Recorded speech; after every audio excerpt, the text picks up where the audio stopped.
اللہ کے حضور دعا کرو، التجا کرو اور اللہ سے مدد مانگو، وہ بلاؤں کے رخ کو موڑ دے گا، وہ مصیبتوں کے رخ کو پلٹ دے گا تمہاری جانب۔ لیکن جب تم یہ مزاج نہیں رکھو گے تو مصیبتوں پر مصیبتیں آتی رہیں گی۔ حضرت موسیٰ علیہ السلام کے پیٹ میں درد کا احساس ہوتا ہے تو کوہ طور پہ چلے گئے، کیسے جلیل القدر نبی تھے، اللہ سے ڈائریکٹ رابطے تھے، اور جا کہا مالک میرے پیٹ میں درد ہو رہا ہے۔ اللہ اکبر۔ وہ گھر کے نجی معاملے بھی رب سے ڈسکس کرتے تھے، اور کوئی جو ہے وہ ایسی چیز ہوتی وہ بھی رب سے عرض کرتے تھے۔ کہا میرے مالک میرے پیٹ میں درد کا احساس ہو رہا ہے، دوائی کی پوری لینی ہے، تو وہ بھی جا کے کوہ طور سے رب سے ہی لیتے تھے۔ تو اللہ تعالیٰ فرمایا فلاں جنگل میں چلے جاؤ، وہاں اس شکل کے پتوں کی ایک بوٹی ہے، اس کو توڑو نچوڑو، اس کا پانی پیو، تمہیں شفا مل جائے گی۔ حضرت موسیٰ علیہ السلام گئے اور جا کے بوٹی کو توڑا نچوڑا، پانی پیا، شفا ہو گئی۔ کچھ عرصہ بیتا، دوبارہ اسی طرح کا درد جاگا۔ اب نسخہ تو ذہن میں تھا، کوہ طور پہ نہ گئے، اس جنگل میں چلے گئے اور جا کے بوٹی کو توڑا، اس کے پتے نچوڑے، پانی نکالا، پیا، لیکن درد اور زیادہ بڑھ جاتا۔ پھر دوبارہ آئے کوہ طور پہ، کہا مالک میں نے اسی درد پہ دوبارہ وہی بوٹی کا پانی پیا ہے، لیکن درد بڑھ گیا ہے۔ کہا موسیٰ اب جو آئے ہو کوہ طور پہ، پہلے ہی آ جاتے۔ تو عرض کی مالک بوٹی بھی وہی اور درد بھی وہی۔ فرمایا سب کچھ وہی ہے، لیکن پہلے میرا حکم تھا، اب میرا حکم ساتھ شامل نہیں تھا۔ شفا بوٹے میں نہیں رکھی، شفا تو میرے حکم میں رکھی ہوئی۔ اس لیے ڈاکٹر کے پاس جاؤ، حکیم کے پاس جاؤ، لیکن شفا اللہ سے مانگو، کہ شفا ہمیں دینے والا وہ ہے۔ وہ ایک وسیلہ ہے، ایک ظاہری طریقہ ہے۔ حضور علیہ الصلوۃ والسلام، اللہ اکبر، کیا خوبصورت ارشاد فرما رہے، حسنوا اموالکم بالزکات، اپنے اموال کو زکات سے پاک کرو، وداووا مرضاکم بالصدقہ، اور اپنے مریضوں کا علاج صدقے سے کرو۔ حضور علیہ السلام نے ارشاد فرمایا کہ بندہ کہتا میرا مال میرا مال، اس کے مال تین ہیں۔ ایک مال وہ جو اس نے کھایا اور ضائع کر دیا، دوسرا اس کا مال وہ ہے جو اس نے پہنا اور پرانا کر دیا، اور تیسرا اس کا مال وہ ہے جو اس نے آگے بھیج دیا۔ فرمایا باقی اس کے وارثوں کا ہے، اس کا نہیں ہے۔ اس لیے ہم راہ خدا میں خرچ کرنے کا مزاج بنائیں، اس سے مال گھٹتا نہیں ہے، اس سے مال بڑھتا ہے۔ بلکہ جب راہ خدا کے اندر ہم خرچ کرتے ہیں تو ہمارا جو دوسرا مال ہے وہ بھی پاک ہو جاتا ہے۔ اللہ کے محبوب کا ایک فرمان سنیے جس کو حضرت حسن بصری رضی اللہ تعالیٰ عنہ بیان کرتے ہیں، حسنوا اموالکم بالزکاۃ وداووا مرضاکم بالصدقہ واستقبلوا امواج البلاء بالدعاء والتضرع۔ فرمایا کہ اپنے مال کو، اپنے اموال کو زکوٰۃ سے پاک کرو، اور اپنے مریضوں کا علاج صدقے سے کرو، اور جب مصیبتیں اور بلائیں تمہارا رخ کریں تو پھر دعا سے اور اللہ کے حضور زاری سے اللہ کی مدد چاہو۔ آج ہم صدقے کا مزاج بہت کم کر چکے ہیں۔ اسی زمانے میں ایسا ہوتا تھا کہ جب کوئی بیمار ہوتا تھا تو سب سے پہلا کام لوگ یہ کرتے تھے کہ صدقہ دیا کرتے تھے، ڈاکٹر کے پاس پھر جایا کرتے تھے، حکیم کے پاس پھر جایا کرتے تھے، سب سے پہلے اس کی جان کا صدقہ دیا کرتے تھے۔ صدقہ قضا کو بدل دیتا ہے، تقدیر کو بدل دیتا ہے۔ صدقہ سے اپنے مریضوں کا علاج کا، اصل ڈاکٹر کے پاس جانا، علاج کروانا سنت ہے، اس کی ممانعت نہیں ہے، لیکن یہ بات ہمیشہ ذہن میں رکھیے گا کہ ڈاکٹر کے پاس دوا ہے، شفا نہیں ہے، شفا اللہ کے دستے کرم میں۔ اس لیے جب بھی بیمار ہو جاؤ تو پہلے صدقہ کرو اور پھر ڈاکٹر کے پاس جاؤ۔ اللہ اس صدقے کی شیخ سادی نے لکھا ہے، مطاف کے اندر کنکروں پر پیشانی رکھ کے ایک بندہ زاروں کے طرح رو رہا ہے اور کیا کہتا ہے، اللہ مجھے معاف کر دے، ورنہ قیامت کے دن مجھے نابینا اٹھانا، تیرا کیا تیرے بندوں کا سامنا بھی نہیں کر پاؤں گا۔ اتنے درد سے روتا ہے کہ چلنے والوں کے قدم رکتے ہیں، سر پہ کپڑا ڈالے، زاروں کے تار، سسکیاں لے لے کے، ہچکیاں لے لے کے روتا ہے۔ کوئی اس کے پاس کھڑا ہو گیا، اس کی کمر پہ ہاتھ پھیر کے کہتا ہے، حوصلہ رکھ، اللہ بڑا کریم ہے، اللہ معاف کر دے گا۔ خیر جب وہ شخص رو رو کے آہوزاری کر کے اپنے رب کی حضور یہ تمنائیں کر کے اٹھ کے جانے لگا تو اس شخص کو شوق تھا کہ میں دیکھوں یہ ہے کون۔ اتنا خوف خدا، اتنا ڈر رہا ہے، پتہ نہیں کون ہے، کیا گناہ کر بیٹھا ہے۔ لیکن جب اس صاحب نے سر اٹھایا تو اس کی چیخ نکل گئی، فائزہ ہوا شیخ عبد القادر جیلانی۔ تو یہ زاروں کے تار رونے والا شیخ عبد القادر جیلانی تھا۔ ساری زندگی خدمت خلق میں بسر ہوئی، اللہ کے حکام بجا لاتے ہوئے، لیکن خوف خدا، خشیت الہی کا عالم ہے۔ حضرت جنید بغدادی کے پیر ہیں حضرت سری سکتی رضی اللہ تعالیٰ کو، رشتے میں ماموں بھی لگتے ہیں۔ تو حضرت جنید بغدادی کو حضرت سری سکتی رضی اللہ تعالیٰ عنہ نے ایک دن وصیت کی۔ حضرت جنید کہتے ہیں میرے پاؤں تلے سے زمین سرکنے لگی، فرمانے لگے بیٹا جب میں مر جاؤں تو میری قبر بغداد سے باہر بنانا۔ میں نے پوچھا حضرت کیوں؟ لوگ تو بغداد میں دفن ہونے کو ترستے ہیں۔ کہا میری بدعمالیوں کی وجہ سے بغداد کی مٹی میری لاش قبول کرنے سے انکار نہ کرتے۔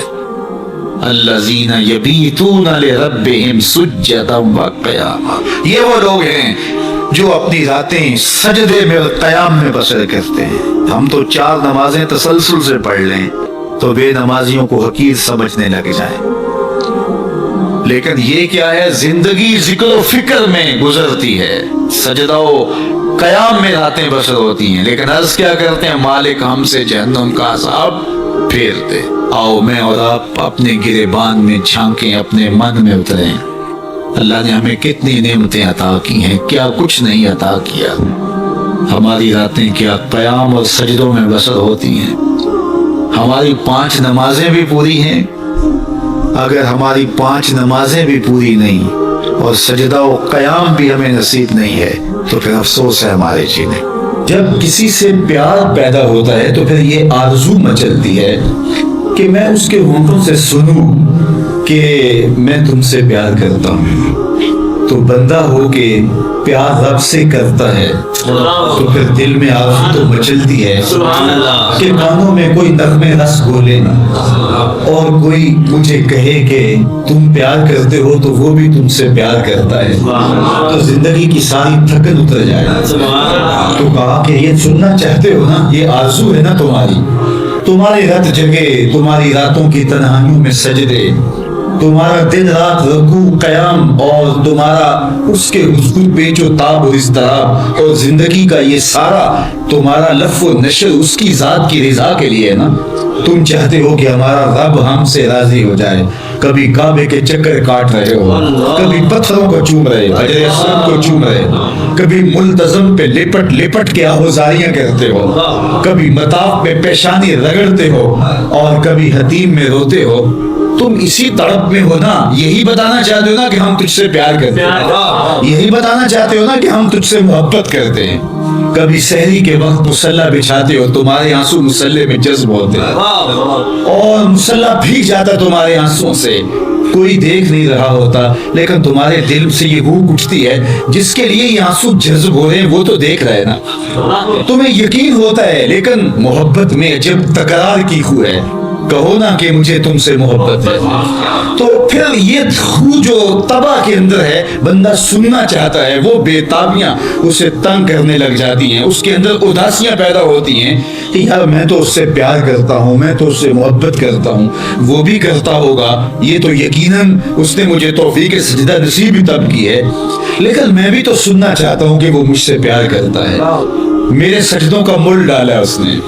اگر میں گلی گلی کی خاک چھانی اور نگر نگر گھوم کے اس کے حرم کے چکر کاٹے اور دیوانہ وار گھوما تو وہ بھی تو کہے مجھے تیرے چکر عاشق زاد نظر آ رہے ہیں اور میں تجھے پسند کرتا ہوں، تو چکر کاٹ رہا ہے، میرے حرم کا طواف کر رہا ہے، میں تیرے اوپر رحمتیں نچھاور کر رہا ہوں، تو سننا چاہتا ہے بندہ کہ وہ بھی کہے کہ ہاں تیری محبت قبول ہوئی، تیری محبت مراد کو پہنچی۔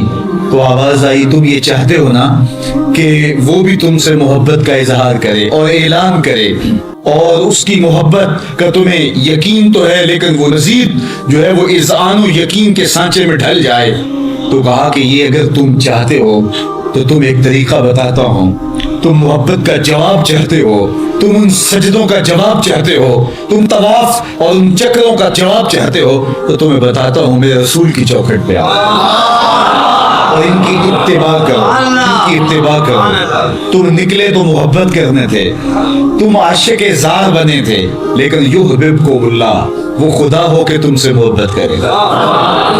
اچھا, یہاں میں ایک اور جملہ کہنا چاہوں گا, وہ یہ کہ یہاں ذکر کیا گیا حضور کی اتباع کا, تو اتباع سے قبل بھی محبت, اتباع کے بعد بھی محبت.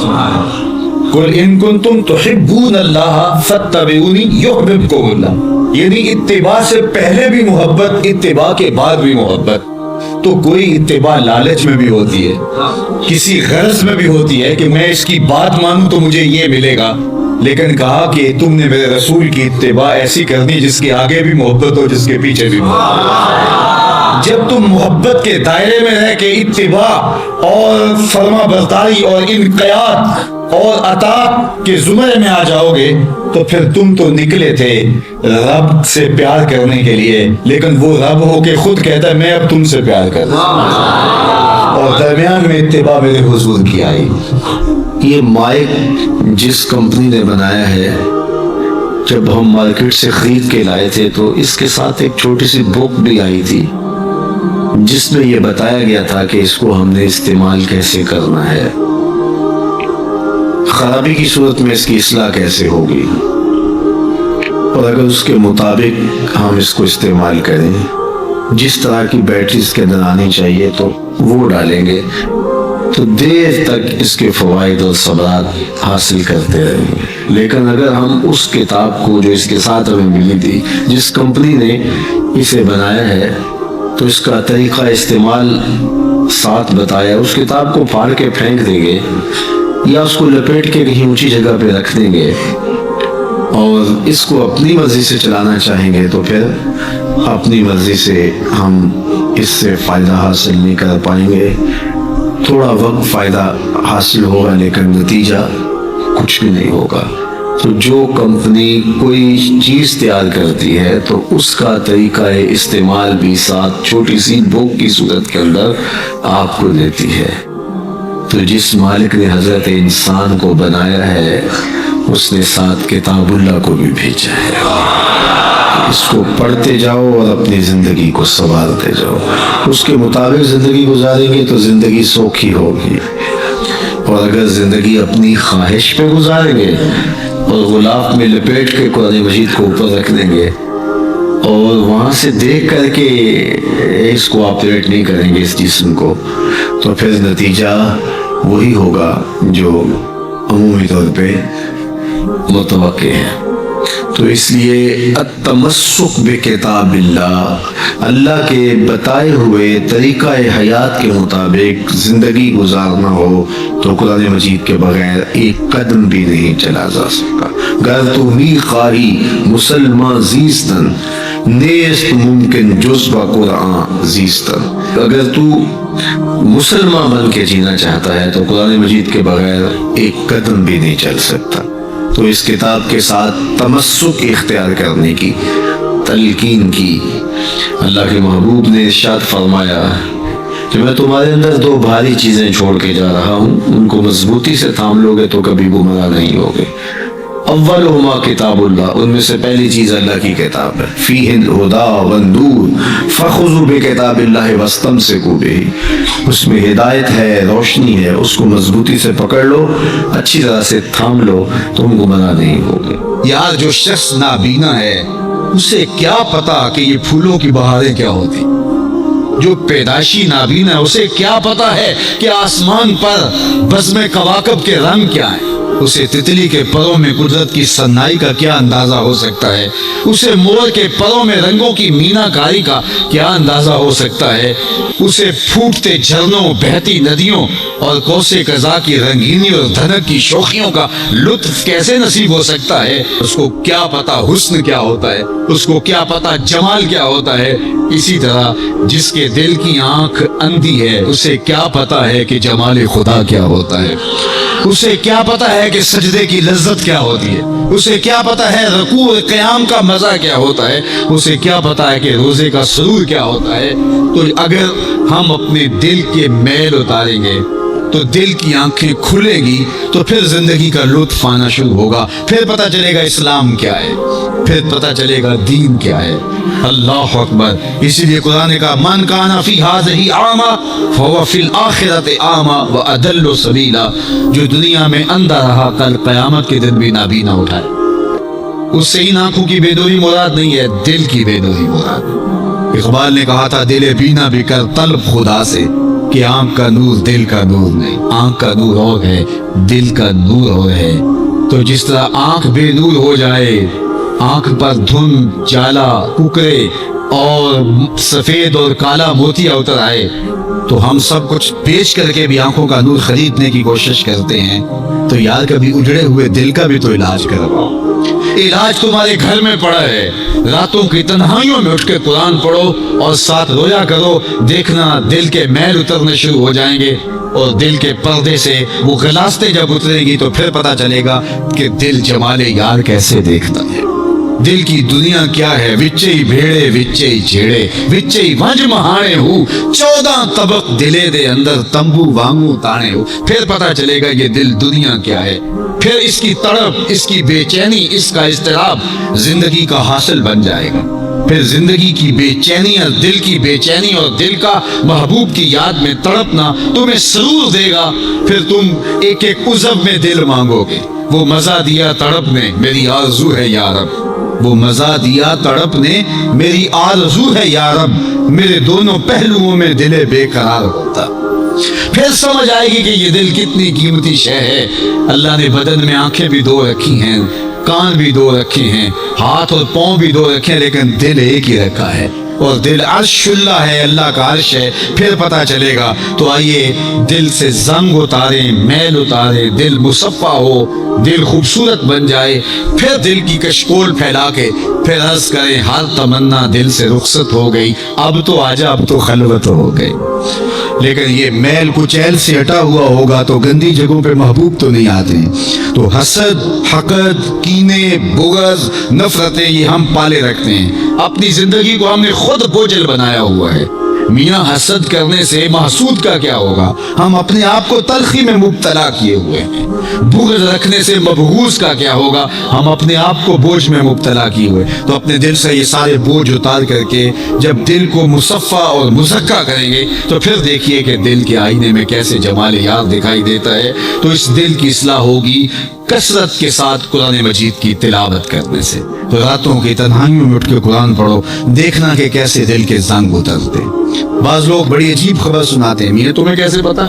وہ کہتا ہے میں رات اچانک نیند نہیں آ رہی تھی تو ایک چینل کھولا تو اس میں یہ خبر چل رہی تھی، تو میں نے کہا تجھے نیند نہیں آ رہی تھی، تو نے چینل کھولا، کاش تو قرآن کھول کے بیٹھ جاتا، تجھے وہ دکھائی دیتا کہ تیرا اندر تیرا باہر روشن ہو جاتا۔ تو راتوں کی تنہائیوں میں اٹھ کے قرآن مجید پڑھنے کا مزاج پیدا کریں، اپنی صبح کا آغاز قرآن مجید کی تلاوت سے کریں، اپنے دن کو سمیٹیں، سونے کی تیاری کریں، سورہ ملک سے اپنے معاملات کو سمیٹیں۔ یہ چند دن کر کے دیکھ لیں، اور اگر آپ کو معاشی مسائل ہیں، مشکلات ہیں، تو سورہ واقعہ اس کے لیے اکسیر ہے۔ صرف 3 رکوع ہیں، اتنی اکسیر کہ جس کی زندگی میں سورہ واقعہ آ گئی وہ مشکلات میں مبتلا نہیں ہوتا، اللہ اس کے لیے رزق کے دروازے کھول دے۔ مدینے کی گلی سے میرے حضور کا گزر ہوا، ایک ایسا مکان بن رہا تھا جس طرز کے مکان کو حضور پسند نہیں کرتے۔ تو پوچھا یہ کس کا مکان ہے؟ کہا فلاں انصاری کا۔ حضور گزر گئے، کسی نے اس کو جا کے بتایا حضور تیری گلی سے گزرے تھے، تیرے مکان کو دیکھا، شاید حضور کو پسند نہیں آیا۔ چہرہ بتا رہا تھا حضور کا کہ تیرا مکان اچھا نہیں لگا۔ انہوں نے کدال لیا اور مکان زمین کے برابر کر دیا۔ چند دن کے بعد حضور کا پھر گزر ہوا تو دیکھا کہ مٹی کا ڈھیر پڑا ہوا ہے، ملبہ پڑا ہوا۔ کہا اس شخص کو بلاؤ. بلایا گیا. کہا میں گزرا تھا, تیرا مکان بن رہا تھا, اب مٹی کا ڈھیر پڑا ہے. حضور میں نے گرا دیا. فرمایا کیوں؟ عرض کی سنا تھا آپ کو پسند نہیں, سنا تھا آپ کو پسند نہیں. میں اور آپ اپنے اندر تھے اور دیکھیں ہمارا کیا کیا حضور کو پسند. محمد دی زیارت محمد دے رنگ وچ ٹھگ بازیاں جانے پیارا صلی اللہ علیہ وسلم. جو ان کے ہوئے تو پھر اپنی خواہش رہی کہاں؟ اپنی رضا کو محبوب کی رضا میں فنا کر دینے کا نام ہی تو محبت ہے.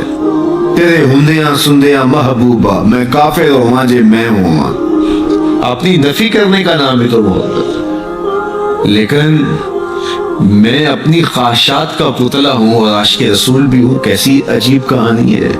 میں اپنی آرزوؤں کا بندہ بھی ہوں اور عاشق رسول ہوں. کیسی عجیب کہانی ہے. جب ان کے ہو گئے پھر اپنا کچھ نہ رہا. محبوب کی رضا میں اپنے آپ کو گم کرنے کا نام محبت ہے. جب ان کے ہوئے تو پھر زندگی کا جمال, زندگی کا نور نصیب ہوا, زندگی کی حقیقتیں ہاتھ آ گئی. میں عاشق رسول کہلاتا ہوں, حج اور عمرے بھی کرتا ہوں. میں 1.25 لاکھ مرتبہ جو ہے وہ ہر ہفتے میں درود بھی پڑھتا ہوں. میں محفل میلاد کرواتا ہوں, پوری دنیا کے نعت خواں جمع کرتا ہوں. لیکن حضور کی سنت چہرے پہ سجانے کی توفیق نہیں ہے. مجھے حضور علیہ الصلوۃ والسلام کے بتائے ہوئے طریقے کو اختیار کرنے کی ضرورت نہیں ہے. صاحب سوچیں کہیں آپ اپنے آپ سے دھوکہ تو نہیں کر رہے. ان سے تو نہیں کیا جا سکتا. ان سے دھوکہ کون کرے؟ وہ تو جانتے ہیں کون کہاں کھڑا ہے. میرے حضور بولے یاری لا تو پاک نبی سنگ اے پر پوری یاری. یاری لا تو پاک نبی سنگ اے پر پوری یاری. پھر درود قبول ہے تیرا لکھ نہ لو ایک بار. پھر نہ لاکھ مرتبہ پڑھنا, ایک بار ہی پڑھ لینا وہ بھی قبول ہے. اشہد بلال عند اللہ اشہد, پھر بلال کا اشہد بھی قبول ہے. وہ چہرہ اور چہرے کا تیل نہیں دیکھتے, بندے کا دل دیکھتے ہیں. تو جب تم اپنے باطن کو حضور کے نام پہ لگاؤ گے تو پھر ایک ایک عمل ان کی سنت کی اتباع میں. یہ صوفی کی علامات ہیں. رنگ برنگے کپڑے پہن لینے سے صوفی نہیں بنتا. مختلف رنگوں کے پٹکے باندھ لینے سے صوفی نہیں بنتا. صاحب بھنگ گھوٹ کر پینے سے صوفی نہیں بنتا. ڈھول کی تھاپک پر ناچنے اور رقص کرنے سے صوفی نہیں بنتا. مختلف تصوف کی اصطلاحات کو یاد کر لینے سے صوفی نہیں بنتا. محمد عربی کی غلامی سے صوفی بنتا ہے. حضور کی چوکھٹ کی فقیری سے صوفی بنتا ہے.